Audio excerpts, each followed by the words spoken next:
Buonasera, muito boa noite, chegando até você, Alma Italiana, aquele programa que fala sobre cultura, fala sobre negócios, desta vez vai falar sobre saúde, vai trazer também as memórias da imigração italiana através de uma obra literária. E é com muito prazer que eu recebo os nossos convidados, o médico urologista Carlo Biolo. Muito boa noite, doutor.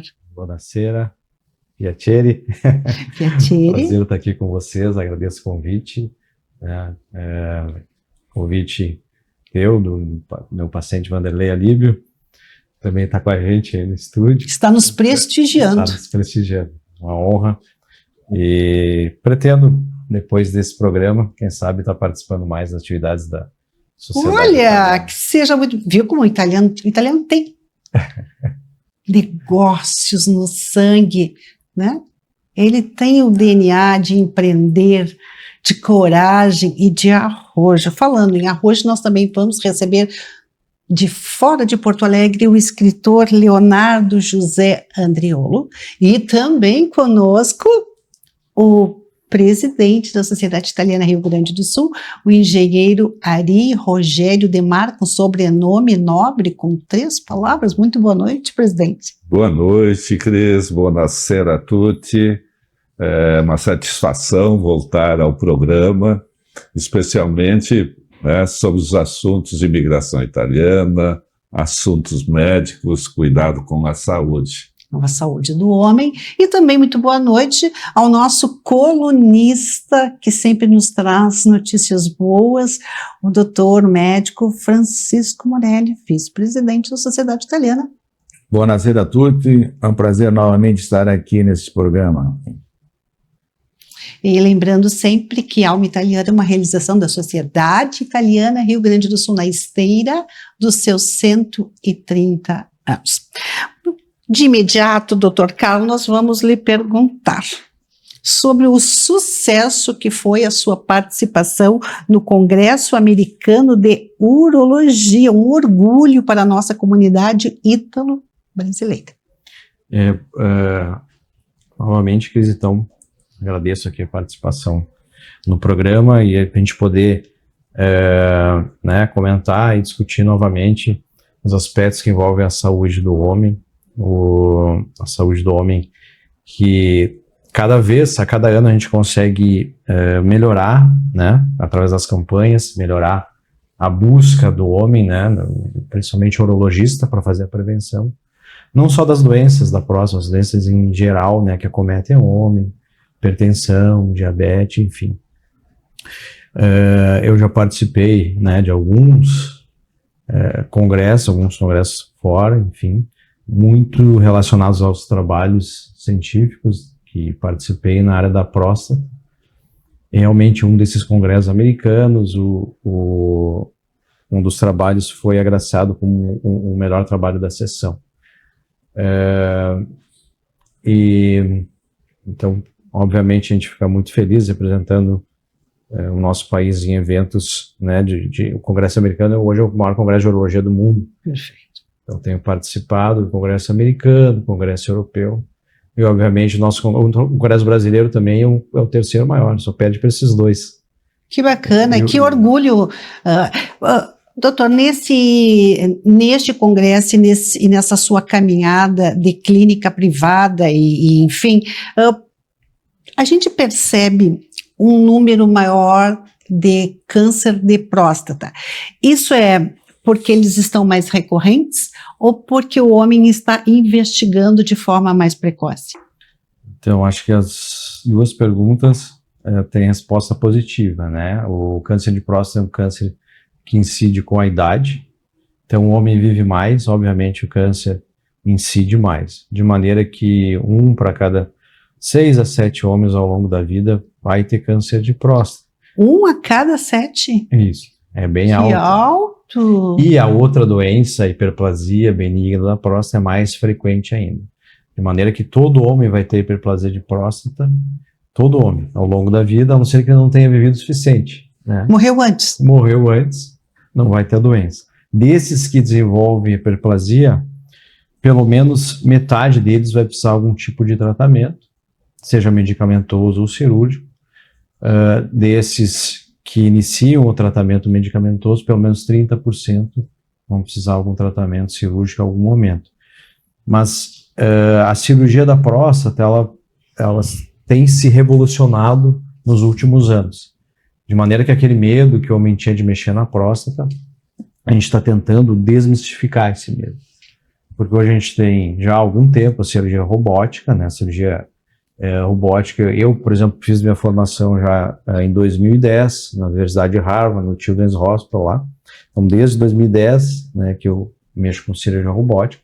E outras tecnologias, em especial para a hiperplasia da próstata, elas realmente têm revolucionado o tratamento nos últimos anos. De maneira que a gente consegue preservar a ejaculação dos pacientes em alguns procedimentos e praticamente em todos os procedimentos, mesmo os para câncer de próstata, a gente consegue preservar e manter uma boa ereção dos pacientes. Eu tenho certeza que o Dr. Morelli está pensando em lhe fazer uma pergunta tão atento que ficou na sua resposta. Inclusive sobre cirurgia robótica, né? Eu confesso, depois o Dr. Morelli, que também é médico, vai complementar, mas como leiga, quando a gente fala em cirurgia robótica, eu lhe confesso que sempre me vem uma dúvida, como é que acontece, assim, como é que o senhor pode explicar para os leigos esse avanço da medicina através da robótica? Sim, então isso é uma pergunta muito frequente, né? O paciente vem para consulta procurando a cirurgia robótica, mas ele não sabe ao certo como é que funciona. Quem é que opera, né? A gente, ou é o robô? Como é que é isso? Então, é sempre o médico que opera, né? Nós instalamos as pinças do robô no paciente, o paciente está lá na maca, a gente insere as pinças na barriga do paciente com um pequeno cortezinho, e depois, num console que fica ao lado dele, a gente comanda essas pinças. Então, nós médicos que operamos, que mandamos, né, os comandos para os braços do robô.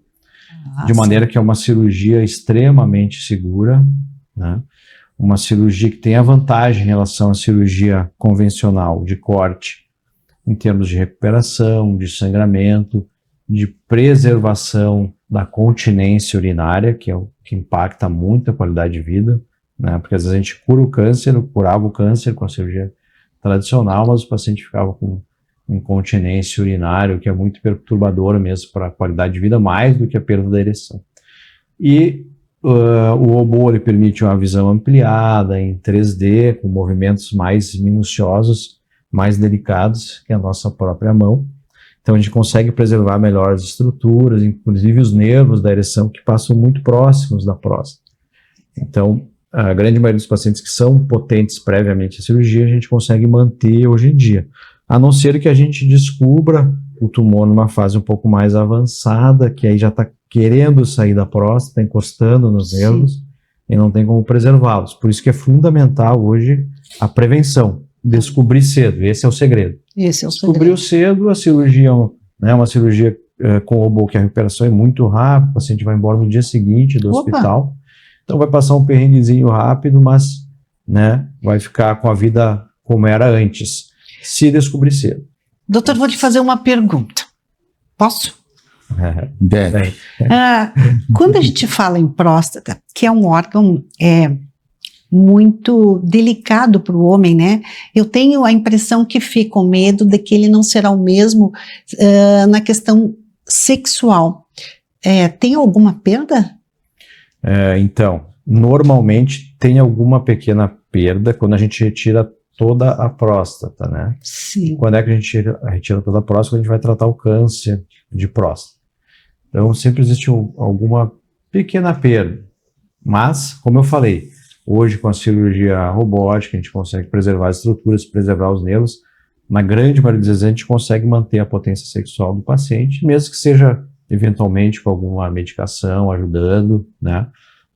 Alguns exercícios, a gente pode lançar a mão de alguns artefatos para ajudar no pós-operatório, mas se o paciente não tem nenhuma doença prévia, se é potente, né, antes da cirurgia, a gente consegue preservá-la na maioria das vezes, como eu falei, descobrindo, né, o tumor dentro da próstata.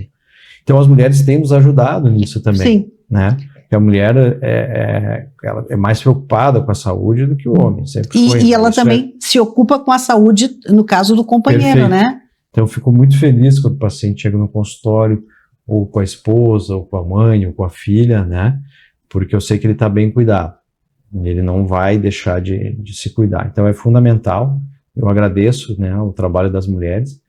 E com as campanhas a gente incentiva que o próprio, né, que o homem procure. Mas as campanhas também servem, também chegam nas mulheres, e elas também nos ajudam muito nesse sentido de prevenir as doenças da próstata no homem, né? Que, como eu falei, é fundamental. O diagnóstico Perfeito. precoce é o segredo para a próstata. Doutor Francisco, o senhor que também defende uma medicina humanizada, ela é válida no caso da saúde do homem e que ele perca o medo ou até aquela faixa de conforto, né, de não procurar, sente uma coisinha, sente outra e vai levando. Qual é o papel da medicina humanizada neste aspecto? Bom, primeiro eu quero dizer ao nobre doutor aqui que eu fiquei, digamos, de boca aberta, como diz o outro,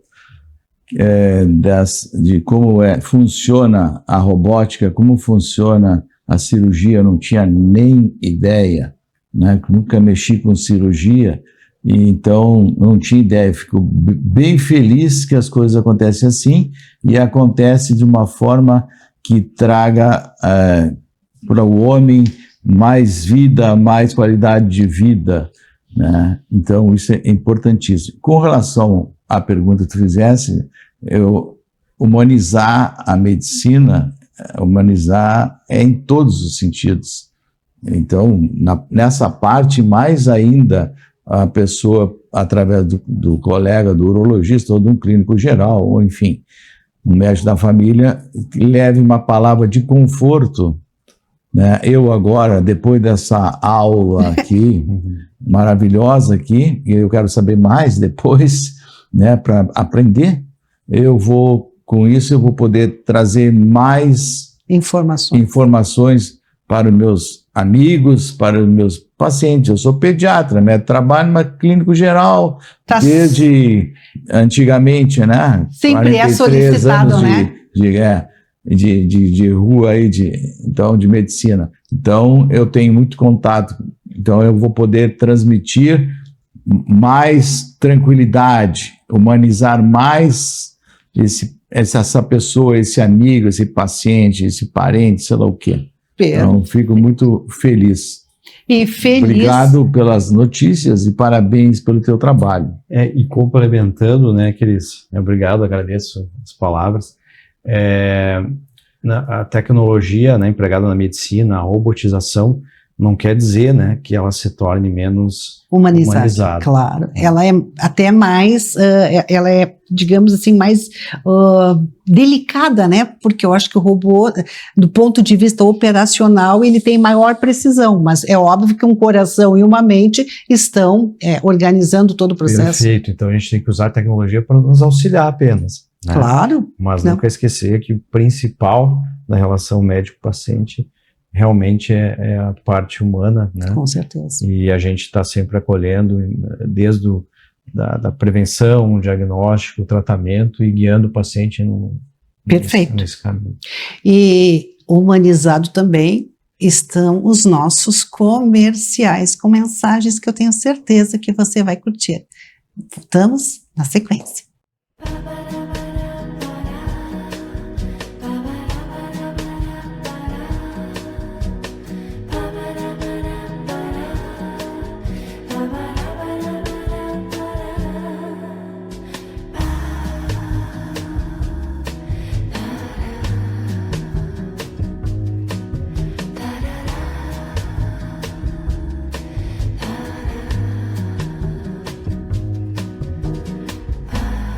Já imaginou propor ideias que transformarão o futuro sustentável do nosso estado?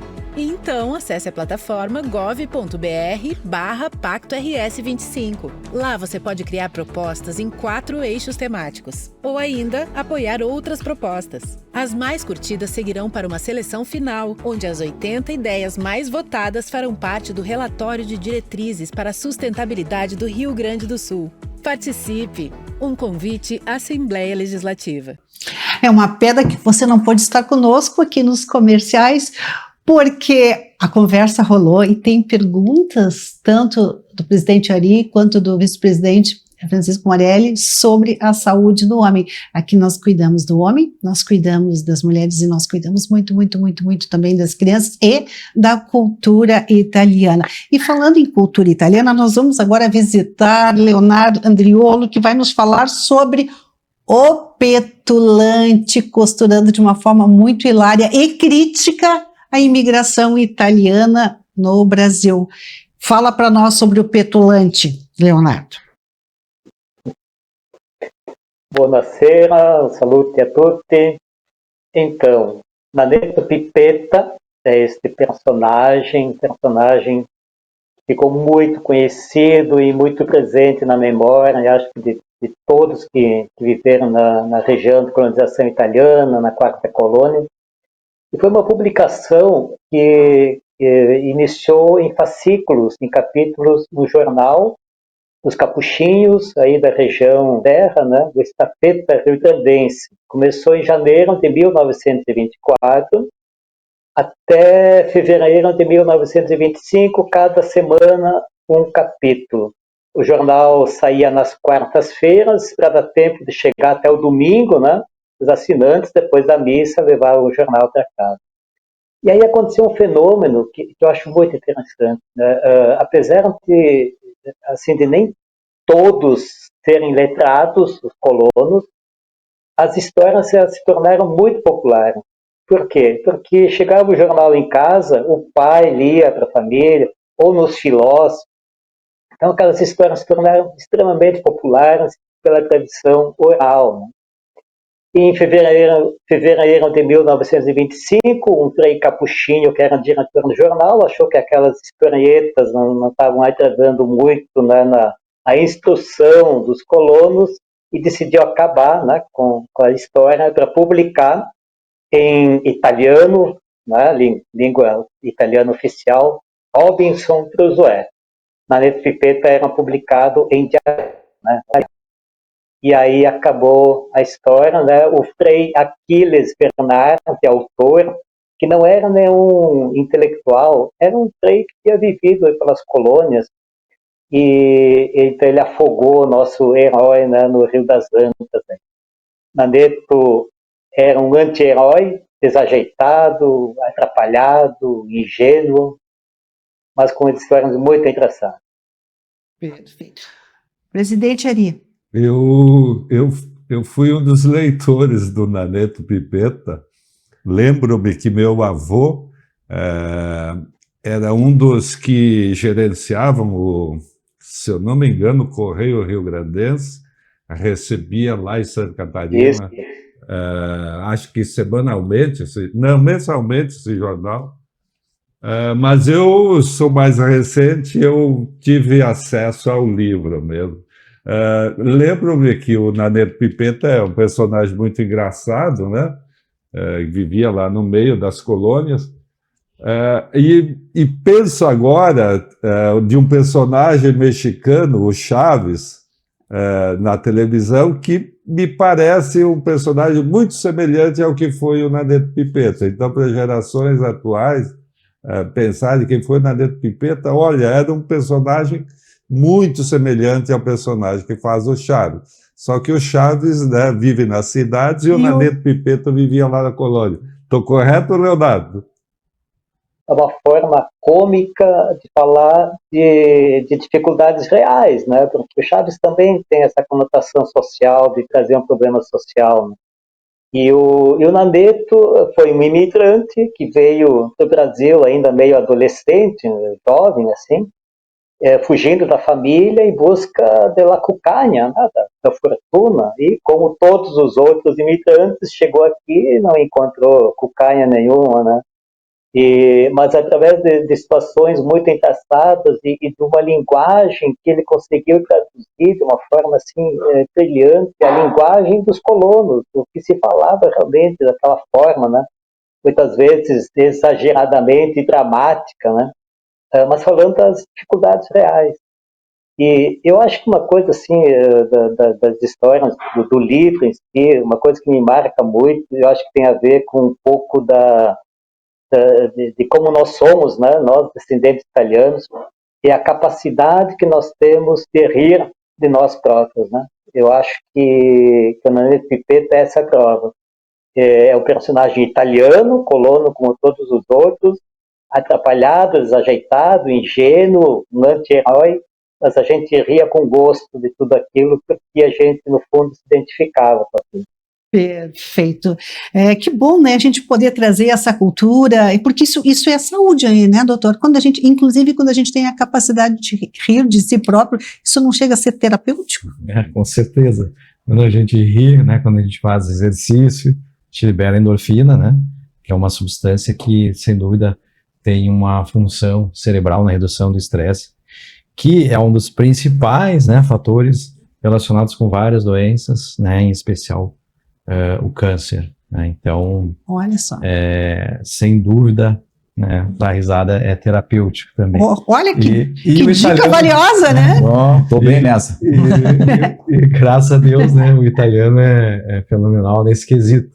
Né? Então, eu que tive lá, minha família vendo do porto de Gênova, né, chegando até Erechim, né, através de, enfim, ferrovia, né, na época o governo começou a criar aquelas políticas, né, de territorialização e estímulo à imigração europeia, né? Então, sou muito feliz de ter, né, meus ancestrais vindo da Itália, e por isso eu me considero, de certa forma, bem humorado. Que bom, e que dica valiosa, né, das pessoas entenderem que o riso e que a diversão e o lazer trazem saúde. Falar em riso, falar em diversão, falar em lazer, em saúde e longevidade, doutor Morelli. Temos alguma programação da Sociedade Italiana ainda para o mês de setembro? Sim, eu vou pedir para o meu presidente, Ari De Marco, anunciar, mas sim. Antes eu queria fazer uma pergunta para o colega, que é importante para quem nos assiste, principalmente a classe do homem. De quanto em quanto tempo, doutor, a gente deve fazer o PSA, o toque, a ecografia prostática? Perfeito. Fundamental essa pergunta, e a resposta é que a gente deve fazer a prevenção pelo menos uma vez por ano. É claro que hoje a medicina está muito individualizada, e a gente tem outros exames, além do PSA e do toque retal, que hoje a gente baseia, né, a nossa conduta. Mas assim, se o paciente tem história familiar de câncer de próstata, ele deve iniciar aos 45 anos. A raça negra também, né, porque é um câncer que incide mais na raça negra. Opa! Então, câncer história familiar e raça negra aos 45 anos, se não tem história familiar aos 50 anos. Uma vez ao ano. Se o homem não quer fazer o toque retal, que pelo menos ele nos procure para fazer o PSA. A maioria dos tumores de próstata a gente detecta somente pelo PSA, mas 5% dos casos do toque retal faz a diferença, então é importante. Mas se ele tem alguma ressalva em relação, não é que ele vai consultar o urologista, vai ter que fazer o toque retal. Não é assim. Obrigado. Não. Que incomoda, né? Tem uma certa... Que pelo menos ele procure para fazer o check-up, né? Como eu falei, a gente pesquisa hoje outras doenças, trata outras doenças, vê o homem, né, como um todo. Como uma pessoa, né? Exatamente. Né? Não olha só para a próstata dele, não. Olha ele como um todo. Então é fundamental que nos procure pelo menos uma vez por ano. E como eu falei, hoje a gente individualiza caso a caso, porque a gente pode lançar a mão eventualmente, né, de outros exames, como a ecografia da próstata, a gente vê o tamanho, a anatomia da próstata, exames como a ressonância magnética, né, que pode sim, em caso de alguma suspeita de alteração do PSA, substituir, né, o toque retal, nos dar uma avaliação muito mais aprofundada da próstata do que apenas o PSA e o toque retal. Perfeito. Então é importante, né, ainda a realização do toque, mas se o paciente não quer, a gente tem outros recursos que a gente pode substituir. O importante é que você vá e cuide da sua saúde. Cuidar da sua saúde também é ter lazer, ter momentos de felicidade. Que casa italiana mais própria para ter essa alegria que não a sociedade italiana? O que nós temos para setembro, presidente Ari Rogério de Marco?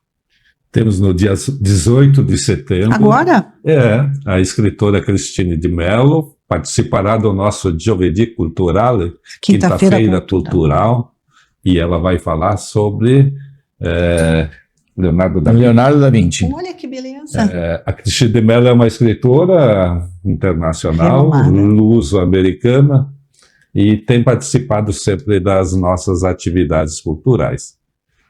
Teremos também no dia 25 uma noite de tango. Opa, vamos à Argentina? Dentro da nossa pluralidade, o maestro Roberto Pinheiro vai tocar tangos, onde acontecerão apresentações de casais, e as pessoas que souberem poderão também dançar o tango. E as que não souberem também podem, né? Tentar as tentativas. E será uma noite também com um jantar frugal, mas teremos lá nhoque nessa noite de tangos. Então, nós reunimos aqui para você a saúde e também a preditividade, né? A gente pode buscar não ficar doente, não é, doutor Carlos? Perfeito. Isso é o que deve basear a nossa conduta em saúde, a prevenção. Né? Remediar é muito mais difícil, todo mundo sabe, do que prevenir. E não só buscar, né, o médico, mas que o paciente olhe para ele mesmo, olhe para si e veja o que ele pode mudar, né, nas suas atividades diárias em relação aos seus hábitos, exercício, um bom sono, enfim, práticas que evitam o estresse, uma boa alimentação. Perfeito. E é isso, Ricardo. Obrigado. Nós que agradecemos, e o tempo urge, nós então agradecemos aos nossos ilustres convidados, Dr. Francisco Morelli, o Dr. Carlo Bioli, o nosso presidente, que fazia tempo que não vinha e agora veio 2 vezes seguidas e segundo ele, voltará. A você que esteve conosco, muitíssimo obrigado, muita honra e prazer na sua companhia, tenha uma semana intensamente italiana, cuide-se e marque a sua consulta para poder viver mais e melhor.